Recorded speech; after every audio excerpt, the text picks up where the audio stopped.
Chers amis, bonjour et bienvenue à la communauté d'études quotidiennes de la Bible.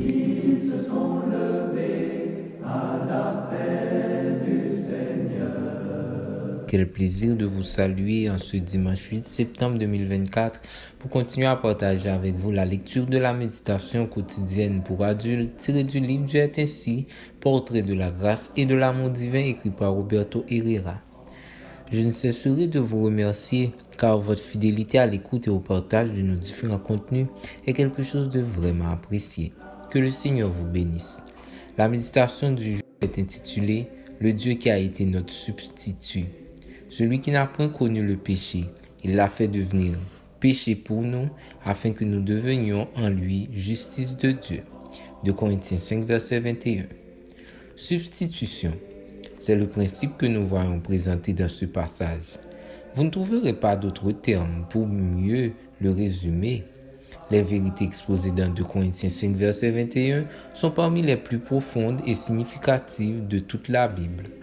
Ce verset résume le plan du salut en déclarant l'absence absolue de péché chez le Christ, la nature substitutive de son sacrifice et la manière dont l'homme se libère du péché par le moyen du Sauveur. L'expression « celui qui n'a point connu le péché » fait allusion à Jésus-Christ. Il est en effet le seul à avoir vécu dans ce monde sans péché, même s'il a été tenté comme nous en toutes choses. Hébreux 4, verset 15. La substitution a consisté en ce que le Père ait donné son Fils saint et sans péché pour que nous en recevions les bienfaits.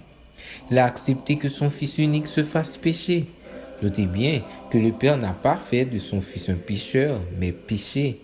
Avant de venir sur cette terre, Jésus a toujours été saint dans l'éternité et a vécu une vie sainte durant les 33 années qu'a duré son séjour terrestre et il est resté saint pour l'éternité après sa résurrection et son ascension.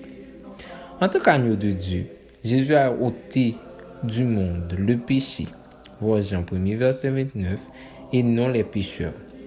La mort du Christ sur la croix n'a pas été la garantie qu'il n'y aurait plus de pécheurs dans le monde, mais que tout pécheur qui se repent et l'accepte comme sauveur n'a plus à être sous la domination et la condamnation du péché. Le châtiment qui nous donne la paix est tombé sur lui et c'est par ses meurtrissures que nous sommes guéris. Ésaïe 53, verset 5. Dieu a fait son Fils péché en le traitant comme s'il avait été un pécheur, bien qu'il ne l'ait jamais été. Ce n'est qu'ainsi qu'il pouvait satisfaire la justice qui exigeait la mort du pécheur. Jésus lui-même a un jour dit à ses disciples, « Il est convenable que nous accomplissions ainsi toute justice. » Matthieu 3, verset 15. La substitution divine a été totale lorsque, grâce au sacrifice du Christ, Dieu a pu commencer à nous traiter comme si nous avions vécu la vie du Christ. C'est pourquoi Paul dit que nous sommes par lui devenus justice de Dieu. Qu'en pensez-vous? Pourtant saint, on a traité Jésus comme s'il était comme nous, et Dieu traite les pécheurs que nous sommes comme si nous étions Jésus. C'est trop.